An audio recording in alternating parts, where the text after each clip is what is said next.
Guys, finally makakapag-harvest na tayo ngayon ng broccoli. Ang tagal namin hinintay ito. Ayan, sinamahan din pala ako ng Kitty Midnight na mag-harvest dito. O, diba? Isang puno pa lang ito, guys, ang na-harvest natin. Ayan, guys. Lulutuin daw ni Jan ito. Astin. Okay. Wow!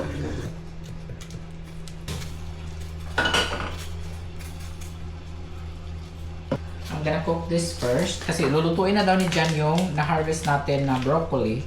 So I might as well cook this na lang. Ang dami mga nag-order ng bag sa akin. And mamaya nga pala guys, pupunta tayo ngayon sa store at sa men's naman tayo kasi they're, oh, what about our husband? I need something to give to my husband. So we're gonna go there, we're gonna swing by. My English right? Swing by. We're gonna swing by at the store and then look for whatever we can find there. And also, I'd like to take this opportunity, guys, to answer some of the bashing circulating that my bags are expensive. Okay? It's your decision where to buy. If you find some seller who's selling cheaper bags, then go. You can buy it to them, not to my like selling. It's as simple as that.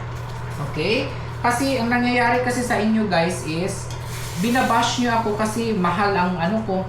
You don't understand how much is the gas going to the store. Buong mundo, worldwide is experiencing high price. Hindi lang sa Pilipinas, pati dito din sa US. Ang layo ng store na pinupuntahan natin. Ang effort ko pa. Magkano ang balikbayan boxes? $115 ang isang balikbayan boxes. Pagdating sa Pilipinas, hindi naman yan diretso sa bahay ninyo kasi isang buong balikbayan yan.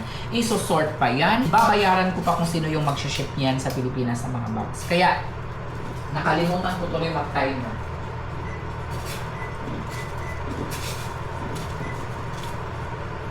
Kaya sa mga nagsasabi na mahal yung items ko, wag po kayong bumili sa akin.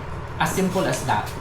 Lahat ng mga items ko, konti lang yung tubo ko. Kahit magtubo ako dyan ng 1,000, 1,500, wala po kayong pakialam. Yung iba nga, nagtutubo 2,000, 3,000. Okay lang yun. Wala namang problema yan, guys. Kahit magkano itubo nila. Okay? Or kahit magkano ang tubo ko. Basta sa mga maka-afford lang, hindi ko naman kayo pinipilit na bumili sa mga products ko. Kung may nakita kayo, o kayo na lang bumili dito sa US. Mura lang man yan dyan sa store. Diba? Pero yung mga nagbabash, yun po yung hindi bumibili. Sabihin natin na mura ang bili ko dito sa store. Siyempre, papatungan ko yan. Ng gas, ng effort, ng time, okay? Ng manpower. Marami kang binabay. Ng tax pa. May 7% tax pa yan dito sa Florida. Marami pong factors. There's a lot of factors to consider. Okay? So, wag po kayong basta-basta mag-judge ng ibang mga seller. Ako, support ako sa mga seller. Mura man or mahal man ang kanilang mga binibenta, wala tayong alam eh. We don't know dear, you know? Other sellers, if they're selling it, they put 2,000 pesos on top of the item. We don't know where they get those items. Right. Maybe their house is like 2 hours away from the mall, 3 hours away from... I don't blame them if they put 3,000 pesos on top of the item. The items is from US. May nagsabi na naman, made in China. This is what really made me angry earlier dear. That's made in China. And then I told them, where do you think it's made of? Made in Italy? Made in the USA? Then that's gonna be 20,000 pesos. Material is from US, but it's made in China or made in Philippines. Some of the coach made in Philippines. Very common. Because of the labor. Yes. Because the labor is very cheap in China. The labor is very cheap in Philippines. Vietnam, Malaysia, Singapore, no, not Singapore. Vietnam, Malaysia, or Thailand. But some of the materials, the quality is from here, from US. And here's the perfect example, dear. What's that? Some of our, what do you call that, milk or something? Or something, meat or something, they process it in the other... Oh yeah, we get Yeah, lots of food. the farm is here. They bring the product to the other state and the other nation like China. They pack it there. It's supposed to be here. I'm not saying everybody ha, every company ha. Instead, they bring all the mga kuan doon, mga karne, doon nila ibabalot. Kasi mas mura ang labor. So hindi talaga maintindihan ng iba. Kaya nagalit talaga ako kanina. Tumaas yung presyon ko kanina, guys. Dahil sa galit ko sa kanya. Mura lang man yan, sa outlet man yan. Kahit saan pa binili. Hindi tayo nagbibenta ng mga sa putyo-putyong mall. No, mapa-outlet man yan. Mga mall, kahit saan pa binili. Buy and sell nga ang tawag eh. Sa Ross, kahit saan mo pa siya binili, guys. Nag-effort ka eh. No, nagalit talaga ako, guys. As in, tumaas yung alta presyon ko talaga kanina. Nagsurok din akong dugo sa sinabi ni ma'am kanina. Maraming salamat sa lahat ng mga umorder. May mga umorder pala worldwide. Sa mga gustong umorder worldwide, ganito na lang ang gagawin natin. Mahal kasi ang shipping fee. But if you can handle shipping fee that costs $180, $250, it's totally fine. But for me, I don't suggest that. Ganito ang proposal ko sa inyo. If magkukruise kami ni John, di ba nagkukruise kami, anywhere in the world kami nagkukruise. For example, di ba magkruise kami sa Greece, Malta, Turkey, at Spain, Barcelona. Kung pupunta kami doon, guys, at malapit lang yung inyong mga bahay doon sa port kung saan nagdadak ang cruise ship namin, perfect. Pasabay sa akin para makaminus kayo sa shipping fee. Diba? So magtutubo na lang ako ng konti doon sa item, hindi na ako magtubo sa shipping fee. Magtubo na lang ako ng konti sa items. Kasi lahat ng mga products natin is free shipping lang siya sa Philippines. Okay? Pero pagdating na dyan sa ano, guys, pagka magpa-ship kayo worldwide, may bayad ka sa shipping fee, mga customs fee, marami talaga, kaya sobrang mahal. Mas mahal pa yung shipping fee ninyo kaysa sa item itself. Kitain na lang tayo doon, meet up na lang ang... Yung iba dito is kakainin ko for breakfast. Yung iba dito is kakainin ni John later. Merienda. So we have our Wi-Fi. Okay. We have Chef's Table by Daniel Boulud. Oh, I love it. And then we got Hot Springs and Red Beach Sailing. That's on day 7. So, ang ginagawa ni John ngayon, guys, ay nagbubook na siya ng excursions para sa cruise natin sa June. And also, nag-reserve na rin siya sa mga restaurant, sa mga fine dining restaurant sa loob ng barko. Actually, yung binayaran namin na cruise, guys, included na dyan, guys, yung mga pagkain, mga inumin, and all. Pero may mga specific restaurants na kapag pupuntahan mo, no, ay magbabayad ka ng extra. Yun yung mga 5-star restaurants, no, sa loob ng barko. Excited na ako, guys, kasi it's been how many months? 6 months? Or 8 months since the last time na nag-cruise kami ni John. So, wag kayong mag-alala, i-document natin lahat yan. Boiling na, darling. I'll put it now, okay? How many seconds? How many minutes? Get it all in the water.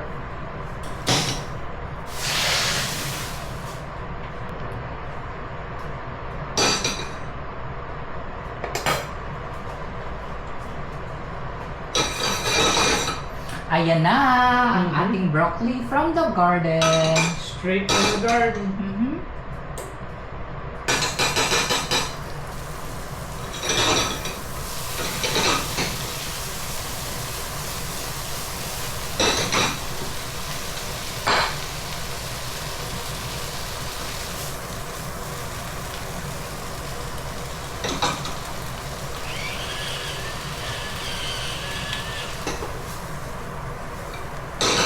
And that's it.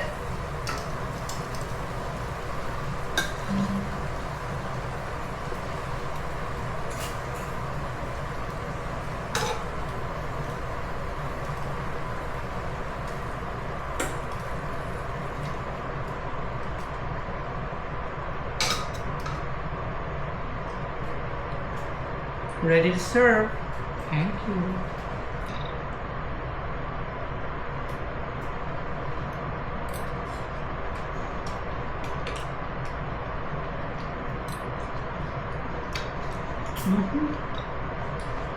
Medyo busy na naman tayo sa araw na ito guys. Naghakot na naman tayo ng mga bags from Michael Kors. Yung mga paninda natin sa mga kababayan natin sa Pilipinas. At sabi ko kay Jan para ma-organize natin kasi sobrang nalilito talaga ako guys sa mga orders. Para ma-organize natin, ilalatag natin dito sa table yung mga orders nila.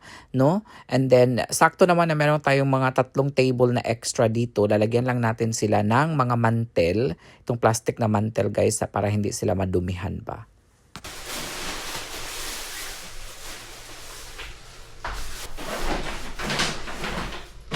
For today's vlog ay busy lang kami ni Jan kasi nagdi-declutter kami dito sa bahay kasi sobrang dami ng mga stocks hindi na po siya nagkasya talaga sa back bedroom natin. So kailangan natin mag-let go ng mga bagay. Actually parang naging hoarder na kami dito guys We have to throw away the things that we really don't need to use. We're not using anymore. So, tignan nyo, sobrang kalat ito nung nakaraan pero tignan niyo, hawan na siya talaga guys. As you can see, ayan, para i-arrange ko ito. Alam ko hindi pa siya na-arrange talaga guys ha, kasi bagong bili ito. And then maraming mga box dito nung nakaraan. Ayan, so nilinis ko na siya. Ayan, nilipat ko na yung mga sabon natin. Uy, may collagen pa pala ako sa lahat ng mga naghahanap ng collagen. Mayroon pa akong collagen dito. Yan po yung next ko na ilalive. Magtatapon din tayo ng mga luggages na hindi na nagagamit. We have like 10 luggages. Yung iba doon is nakikita namin sa kalsada. Kinukuha namin kasi sayang naman talaga. Like mga tourister, ano yun, yung mga branded na mga luggage kinukuha pa din namin. Pero we don't really use it Nakatambak lang dito kaya nilagay na namin yung iba sa labas, mga monitor, mga CCTV, ayun full of ano na doon sa labas, nilagay na ni Jan, mga TV monitor, TV, everything itatapon na natin guys para malinis na ang bahay, wala ng clutter, no? Marami pa kaming itatapon actually, marami. And then itong mga pasalubong, ayan, nakita nyo yung mga pasalubong na yan. Sad to say, ipapamigay ko na lang talaga siya guys kasi dapat ibibigay ko yan sa mga, ibibigay ko dapat ito sa mga kababayan na nagtatrabaho sa barko kasi palagi naman natin yan ginagawa, di ba? Kung matagal ka ng followers ni Johannes and Jan, namimili talaga ako ng mga pagkaing Pinoy at binibigay sa kanila. Kaso nga lang yung iba dito is ma-expire na, malapit na ma-expire. So, before siya ma-expire, kailangan magamit natin, ma-consume natin. So, ibibigay ko na lang siya sa mga kababayan natin dito sa US. So, ayan, malapit na tayong matapos, guys. Abang na lang kayo sa next live ko ng mga sabon. Okay? So, that's it for now, guys.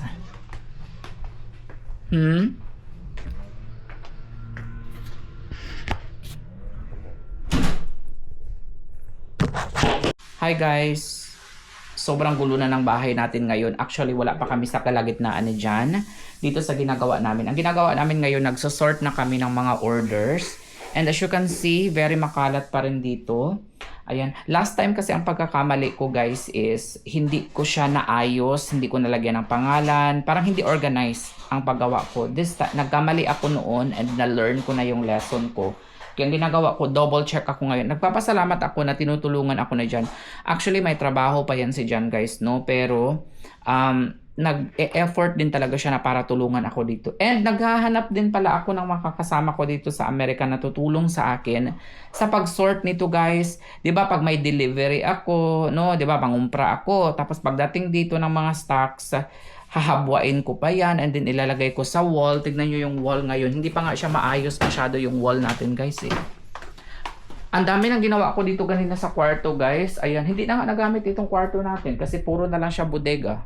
Nagagalit na nga si Jan kasi hindi ko siya na-arrange ng maayos. So, ang gagawin ko arrange ko siya ng maayos and then paggagandahin natin yung ating shelves and then maglalagay pa tayo ng mga shelvings dito. I think tatanggalin na natin to. Ibebenta natin tong bed kasi wala naman ding natutulog dito. Pero sabi ni Jan, ang problema kapag may mga bisita kami na pumupunta dito galing ng Pilipinas, saan sila matutulog? Kaya ang isang paraan na sabi ni Jan is option is bibili nung parang bed na parang maaangat siya, matatayo siya kapag hindi siya ginagamit. So, para makakuan ng space ba? Hindi nangangain ng space. So, yun ang gagawin natin. Pagagandahin natin, magdadagdag tayo ng shelves. And then dito, ayan, ito na. So far yung nagawa namin guys is ito na. Bumili kami ng mga plastic bags, small, medium, and large. 'Di ba? Para maganda naman ang ng mga bags natin pagdating sa ating mga customers. Sa ngayon guys, second batch natin, meron tayong like, I think 150 katao na nag-order. And then first batch natin was only like 60. And then feeling ko sa third batch natin guys is aarangkada na naman ito like 500 bags. So nagpapasalamat ako guys. Hindi ko in-expect ito. Talagang unexpected talaga ang mga suporta na binibigay ninyo sa amin ni John, guys. Hindi ko akalain na aabot sa ganito. Feeling ko aabot ng mga libo-libo yung mga orders in the future. And nagpapasalamat talaga ako sa mga blessings. Actually, hindi naman sa nagrereklamo ako, no. Ito yung isang problema na good problem. Parang ganun ba? Di ba may bad problem? Good problem naman ito. Nahihirapan tayo, nai-stress tayo, na-overwhelm tayo sa dami ng mga orders. Pero mahirap siya, nakakapagod siya, pero masaya at fulfilling sa feeling guys ng mga ganito maraming sumusuporta sa iyo. Kasi alam niyo naman na wala tayong kinikita. So, nagpapasalamat ako na sa pamamagitan nito na iararaos pa natin yung pang-araw-araw natin, yung pambayad sa kuryente ng pamilya ko sa Pilipinas, no? At saka yung papa ko, kailangan niya ng mga gamutan, no? So, kaya ginagawa ko to para sa pamilya ko din. Ayun, nagpapasalamat ako na nagkaroon ako ng asawa kagaya ni Jan, na ayun, nag-stop na muna kami ha. Kasi nagluluto siya sa kusina ngayon. Tignan natin kung ano yung niluluto niya, guys. Ay, bodega na yung bahay ni Johannes andyan, guys. Pero okay lang. Diba? Tignan natin si Jen kung anong ginagawa niya sa kusina. Ito, parang bodega talaga, guys. Ito, may mga vitamins. Hindi ko pa yan nalalive. And then, mga bags muna. Focus muna ako sa mga bags. Okay? Tignan natin kung ano yung ginagawa ni Jan. You're making salada? Wow! Lots of salad. And then, mag-ano din si Jan. Mag-grill din siya ng chicken soon.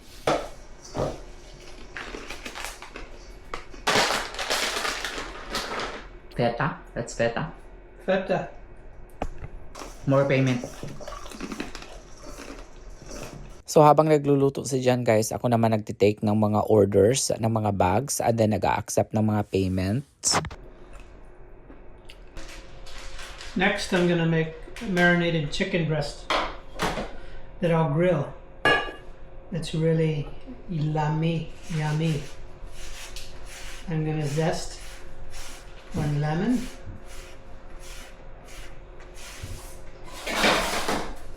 He really wants to help. He's right here ready to jump on the counter.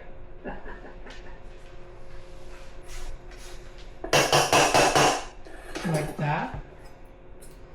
Next.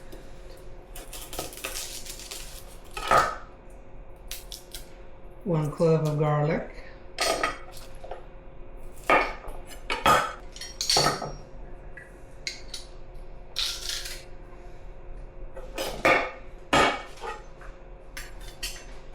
Squeeze of lemon juice, fresh rosemary and thyme, straight from the garden.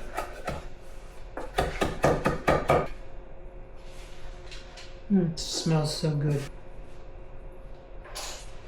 Quarter cup, third of a cup of oil,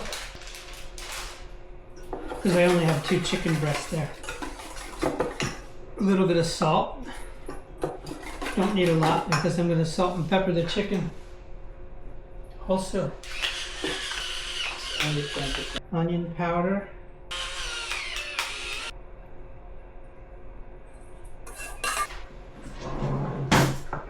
Into the fridge for an hour or more, and then we'll be ready to cook.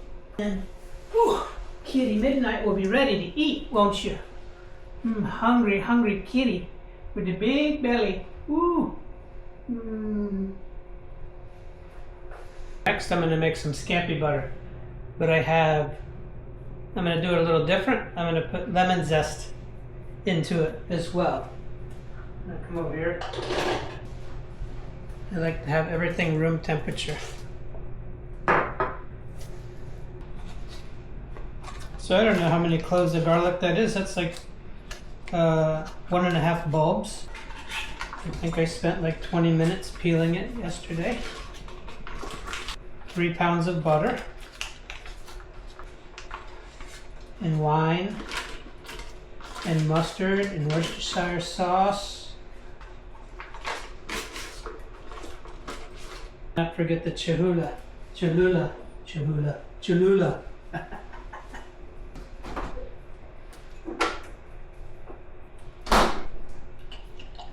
You know, if you want good things to eat, you really got to put the effort in. Everything's a process. Totoo talaga ang sinabi ni Jan guys, kapag ka gusto mong kumain ng masarap, mag-effort ka talaga. Kagaya na lamang nitong paggawa ng scampi butter, although matrabaho siya, pero masarap pa ang scampi butter ni Jan na homemade. Nabibili ito guys, scampi butter sa supermarket. At kagaya na lamang ng, di ba gumagawa din si Jan ng homemade yogurt. Maraming yogurt, di ba, na nabibili sa supermarket. Pero yung yogurt ni Jan guys is very nutritious at 36 hours na ginawa, no?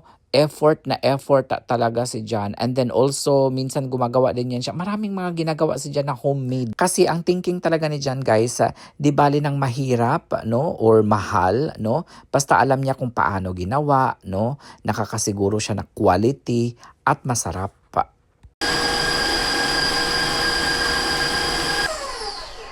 Okay, so for now, it's salted butter, so I'm just going to add 1 teaspoon of salt for now, a teaspoon or so of Worcestershire. So it's teaspoon plus. Teaspoon of yellow mustard.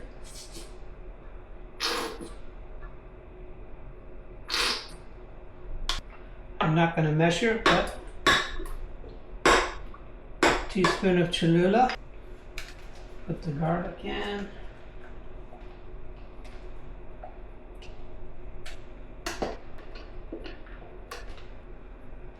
I'll do my lemon zest now.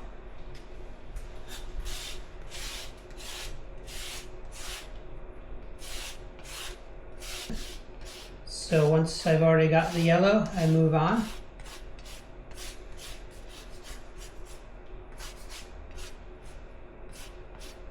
Hopefully this is a nice addition. I've never done this before, but I thought, why waste the lemon rind? I use it for so many other things. I think it's a nice flavor. It's a nice boost. Hopefully these are seedless lemons like it says. And everything is at room temperature so that it doesn't bind up the butter. If it's cold, the butter will just solidify. Makes it harder to emulsify. Because with this, I'm going to have to emulsify all the liquids into the butter. So let's get started with that.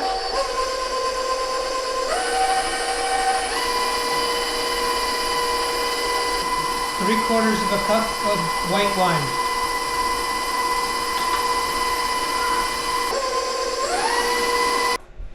Something else that works very well for flavor is a little white wine vinegar.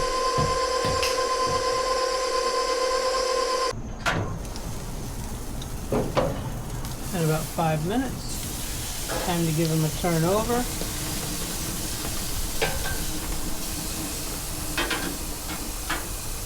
Oh, that's going to be so delicious. It's not even funny.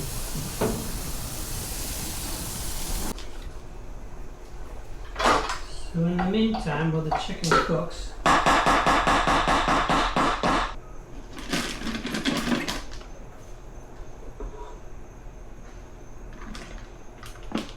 can tell you what I'm going to do right away. Let's take the ball out. So ang ginagawa ni Jan guys ay nilalagay niya lang sa plastic, actually sa ziplock, itong nagawa na niya na scampi butter dahil ipoportion niya yan mamaya sa maliliit.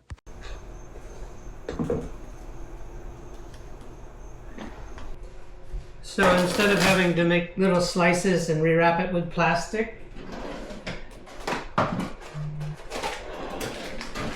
these are all done. I just throw them in the bag. I can use them one at a time, two at a time, three at a time. Much more convenient. So ito na po guys, yung scampi butter na ginawa ni Jan, pinortion niya lang sa maliliit para every time daw na nagluluto siya, matatansya niya guys kung ilan lang yung kailangan niya, isang piraso lang ba, dalawa or tatlo. Was I supposed Voila. Hi guys, katatapos ko lang malugi. Maligo at ito sabak kaagad sa trabaho.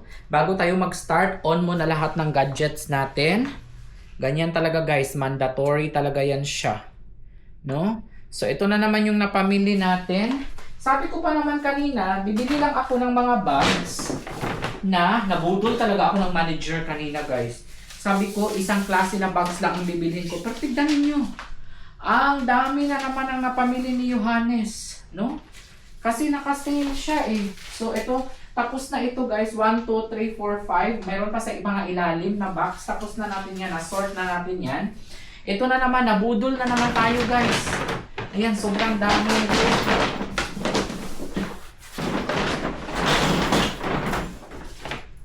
Ibuka na natin yung mga bestseller nila. Mga best seller sila guys, so tulungan ko na lahat. Grabe talaga hanggang ngayon hindi pa rin ako makapaniwala guys sa mga blessings na dumarating. Sana magtuloy-tuloy itong mga natatanggap nating blessings ngayon at sana mas dumami pa ang ating mga customers in the future. Kinuha ko lang guys pala yung mga kung ano yung mabenta at saka kung ano yung mga nakasale. Pa-reserve na kayo guys. Sobrang dami. Ayan oh. Wow! Ayan na naman yung nabili ni Johannes. Wow! Nagbabalot na naman tayo ngayon ng mga orders. Reminder lang ha, pwede bang wag na po tayong mag-change ng order? I understand na minsan padalos-dalos tayo sa ating mga desisyon. Pero please, I hope you understand, nag-iisa lang kasi ako dito sa bahay. So, ako lang ang gumagawa nito. Kapag nabalot ko na siya, nalagyan ko na siya ng mga pangalan, no?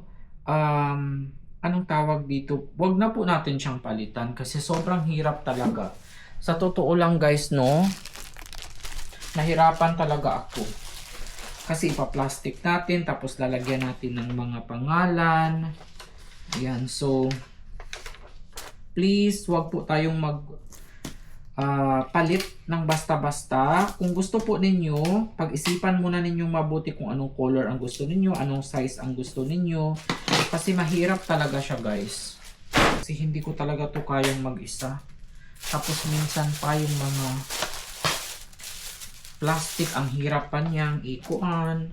Dumidikit pa sa kamay mo. Hindi naman sa nagrereklamo ako, no? Kasi ano naman ito eh, business is business naman talaga, no? Pero ano lang ba, madoble ang trabaho natin. So, yun ang iniiwasan ko. Madoble ang trabaho. Na CF. Oh? Dumidikit,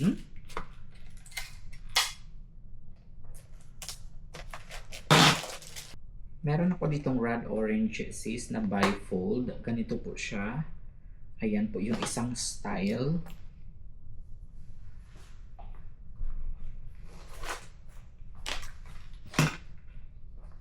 And meron pong ganitong style na wallet na radiant orange. Same price lang naman po siya sis. Ito po yung likod niya. Yan. Let me know which one. This one or this one. Ang dami ko talagang ginagawa guys, kailangan ko na talaga na magkaroon ng kasama dito guys. Kahit man lang yung isa taga-sagot ng inquiry. Kasi kung ako lang guys, no, ang dami ko pang ginagawa, ini-encode ko pa ito, chine-check ko pa kung pumasok na yung kanilang mga bayad. 'Di ba? Kasi ayaw naman natin na malugi. Tapos nagtitake pa ako ng picture, sinesend ko pa sa mga customers. Ang dami talaga. Hi guys, kakauwi lang ni John from work. At ito yung mga dala niya. Kunti lang yung dala niya guys. So good thing you didn't bring hala, tinapon na ni John yung microphone. Sira na. Will not 3 years ago. Ayan, ito lang po yung dala ni John na pagkain from work. Hinati-hati na niya. Meron ditong caramelized onions, mashed potato, green beans, and broccoli. Colorful broccoli. Steak, bawal man sa akin yung steak, kaya lulutuan ako ni John ng. May dala din siyang salmon. Ayan, belly or fat, belly fat. Ayan. Merong salad dito guys na may pomegranate, oranges, apple, raisins, pecan, everything in here. Hindi masyado kumakain nito si Jan kasi sweet.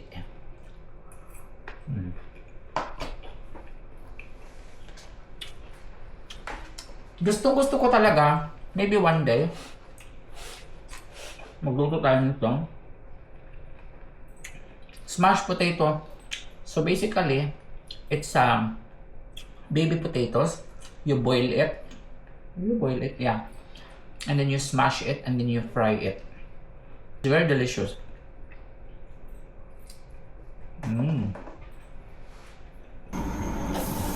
Salmon.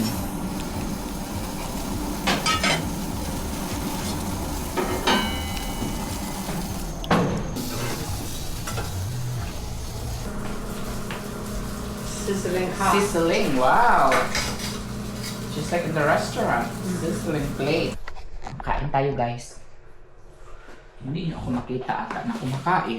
So, dilipat ko kayo dito. Yan, kita niyo na kami dyan. Okay.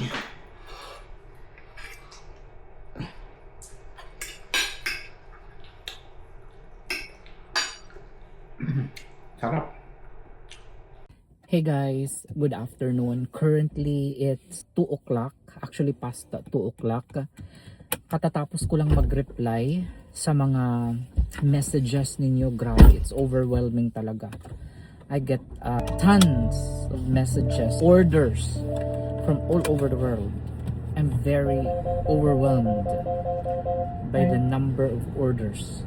Are you sure there's not what you can find in West Palm Beach here? Sa mga hindi pala nakakaalam guys, isa ang Florida sa may pinakamaraming stores ng Michael Kors, mga malalaking stores ng Michael Kors.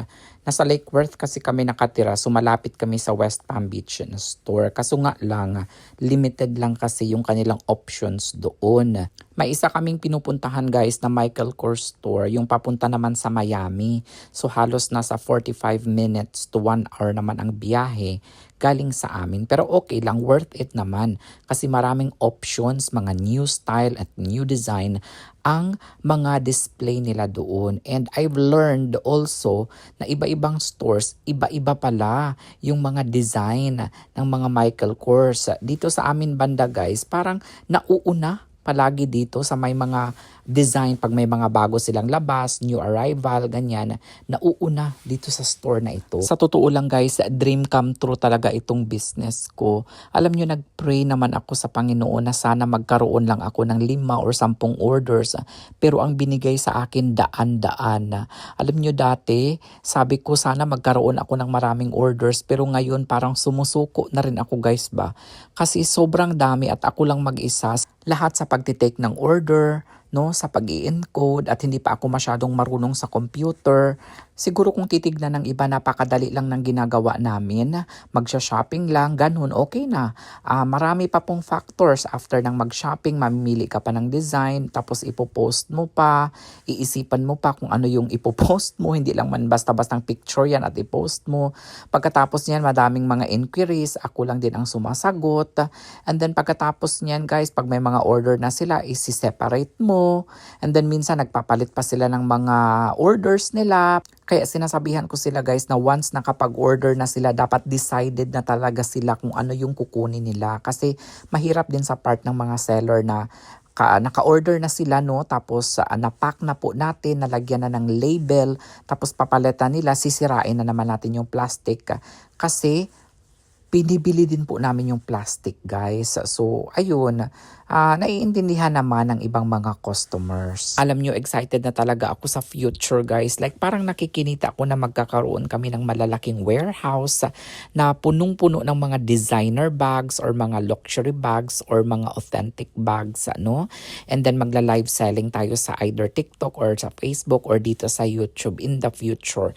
And I think that time kailangan na natin ng maraming manpower. Hindi ko pa alam kung paano yan uumpisahan, no? Pero I'm sure malalaman ko rin yan eventually. At saka siguro iniisip ko mag-aaral din siguro ako guys ng like marketing or business administration, mga ganyan, para magkaroon lang ako ng idea kasi naniniwala talaga ako guys na lalo kang magiging successful kapag knowledgeable ka sa ginagawa mo. Hindi lang naman kasi ang pagbibusiness kailangan marami kang pera, marami kang capital, kailangan din kasi niyan guys ng knowledge, no? Diskarte sa pagbibusiness, no? At saka marunong ka, marami talagang factors guys na kailangan i-consider kapag ka pumasok ka sa pagnenegosyo. Yan po yung aking aalamin. Hindi naman ako perfect, no? Marami akong mga pagkakamali, pero at least sa mga pagkakamali natin na yun, may natututunan tayo at na-i-apply natin sa panibago nating business. So sa lahat ng mga nagsasabi na I'm selling expensive bags, then go to the other live seller, go to the other store. Buy it for yourself. Buy it for yourself. You order and then you pay for the shipping fee that costs $160 to $180 to $200. More than the bag itself. You don't understand. You will never understand unless you try it. Mm-hmm. And you'll never understand. So ayun, nagpapasalamat ako sa lahat ng mga kababayan natin, especially sa mga kababayan sa Philippines, no? I understand na mahirap kitain ang pera, kaya huwag kayong mag-alala guys. Lahat naman ito mga authentic galing sa Amerika yung mga binibenta namin. Kasi may mga kasi sa amin nandiyan ang mga receipt buy and sell ito. Hindi naman tayo bumibili sa mga peke na mga lugar, no? Like mga sa gilid-gilid. No, it's from the store. Kaya pag may naghanap ng ganito saan binili, sa store. Sa store mismo may resibo. 'Di ba? Kaya wag na kayong tutubuan ko yan ng 1,000, 1,500 man yan, or 2, even 2K. Tubuan natin yan because bayad sa, Diyos ko, ang dami. Fuel, ang dami talaga, balikbayan, $115 na tip mo pa sa magkuha ng balikbayan, sa mag-alsa pa, magkargador. Pagdating pa yan sa Pilipinas, kargador na naman, babayaran na naman. No? Babayaran yung mag-shipping. Free, included na nga yung included na nga ang shipping fee ninyo No? So, ayun. Pero ako nagpapasalamat ako dahil marami din naman nakaintindi. Marami din ang nakaintindi. Siguro yun yung mga mahilig bumibili ng mga hindi man luxury ang MK. A little bit lang. Para sa akin luxury na yan kasi wala man akong pera, no? Konti lang man ang pera ko. So para sa akin luxury na yan ang MK. Siguro sa iba na mga mayayaman, luxury talaga ang Chanel, luxury talaga ang LV, luxury talaga yun. Pero sa mga para sa akin, luxury na yung MK, Pero marami tayong mga kababayan, kaya nilang bumili ng ganyan. Pinag-iipunan kasi nila. Kaya believe din ako sa mga kababayan natin. Sometimes you have to treat yourself as well. Some of our kababayans, they're using their bags very old na, like years and years and years. They don't want to. You have to spend something for yourself as well. You've been working hard, right, dear? Yes. You've worked hard. That's your hard-earned money. Buy something for yourself. Nice one, like MK. Hindi ako nangihinayang na bumili ng magandang gamit. Basta pinaghirapan ko naman yung kinikita. Any update about my interview, citizenship interview? Wala pa pong update hanggang ngayon. Hindi pa po nag-update yung aking USCIS account. I don't know why. Pero wala naman, nasagot ko naman lahat na perfect po ang writing, ang speaking exam. Speaking exam ba? Reading exam, writing exam na perfect ko, and then yung civics questions na perfect ko, wala akong mali. So wala pa rin, sabi sa akin 24 to 48 mag-update na daw yung account. Even Marceline dear, she passed. The officer said wait for at least a week before it update in the system. But as long as you don't have RFE, you don't have further evidence to submit, you're good. Yeah, You it just should be wait. smooth. So hinihintay ko na lang guys na mag-oath taking ako. Usually, umaabot ng mga 1 month, 2 months, minsan yung iba 3 to 4 months, depende po sa service center kung saan po kayo mag-oath taking. So iba-ibang state, iba-iba po yan guys ng mga policy na sinusunod, or pag maraming mga backlogs or maraming mga applicants sa state na yan, minsan natatagalan talaga. So ang worry ko lang siguro is pag May at wala pa, siguro mag-a-apply na lang ako ng visa dahil 'di ba pupunta kami sa Europe, magko-cruise tayo sa Germany, Italy, Malta at Barcelona, Spain. So siguro mga May kukuha na lang ako ng expedite na visa to Greece. Hala, we will know now how much is the gas. For sure, it's very expensive. Mahal ng gas din dito. Not only in the in the Philippines, dear, before it's 50 and then went up to 60. Now it's 72 per liter. Hala ka, mahal na talaga everywhere in the world, talaga mahal na. Kaya wag niyong sabihin na mahal ang mga bags ko. Kasi itong pupuntahan namin na mall ngayon, na store ngayon guys, is 1 hour. 1 hour, dear, no? That's our house. Yes. 1 hour from our house, balikan 2 hours. Mahal ang gas, mileage pa, driver pa, babayaran mo pa. Ginoo ko. And when it's more expensive, more people come out to buy the gas. Aming mga tao, siguro maghahakot ito sila guys. Ayan o, nagbaback out na nga yung iba eh. I think they're gonna fill up their tank. They have gallons. Okay, we're here again.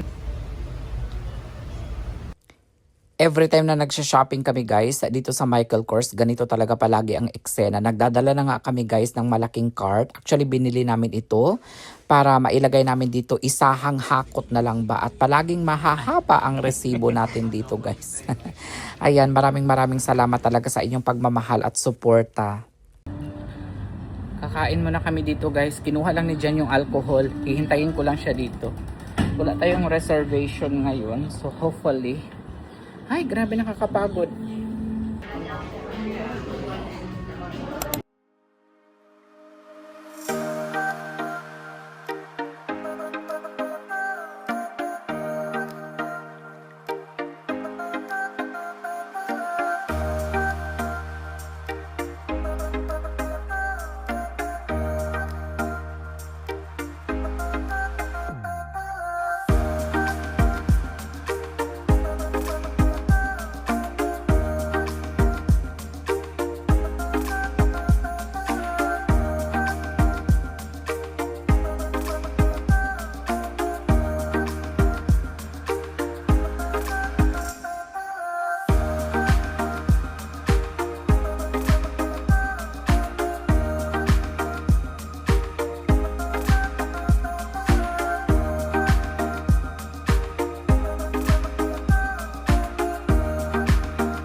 Katatapos lang namin lunch guys, late lunch.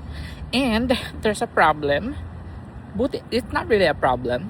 Naiwan kasi yung iba naming pinamili sa Michael Kors, sa men's. And buti na lang nakuha nila yung email address namin.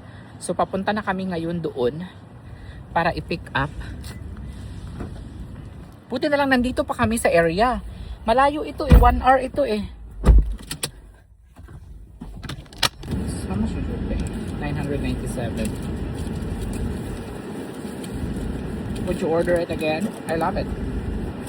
Yeah, It made me full, really full. very full. Can't leave it behind. I'm working. So I can buy your food.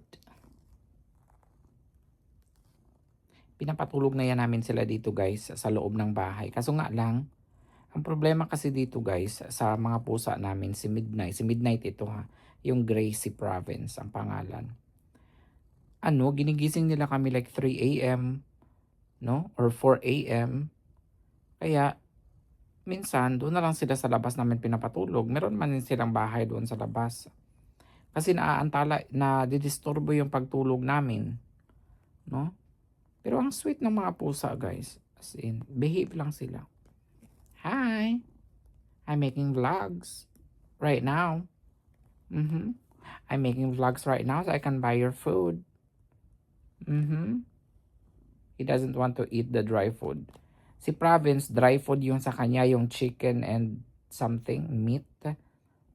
No, nabibili sa Costco. Ito naman, ang paborito nito guys is yung wet food, yung nasa canned food.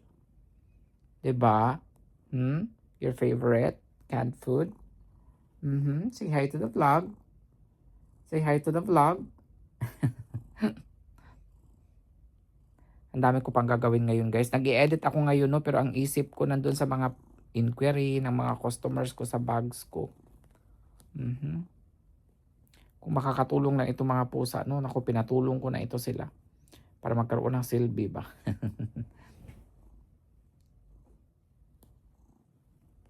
Thank you so much everyone for watching our vlog for today. Ayan, gusto nyo ba ng kasama itong mga pusa guys sa mga vlogs natin? Ang sweet niya talaga, no? Ang sweet nila talaga. Inaantok na siya, oh. Antok na guys. Antok na. Buti walang mga kuto itong mga pusa na ito. Ayan, oh.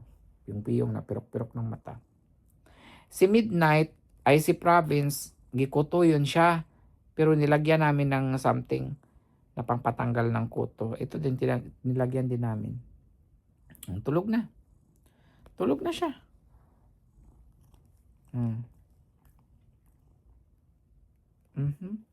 Liguan kaya takano? Liguan? Dili lang kay basi makilatan ta. Thank you everyone for watching my vlog for today. And see you again in 5 days. Every 5 days na lang ako nag-upload ngayon guys kasi gahol masyado sa oras. Marami akong ginagawa eh. Dati daily vlog pero para hindi kayo magsawa sa akin kaya 5 days na lang or once a week. 'Di ba? 'Di ba Midnight? 'Di ba Midnight?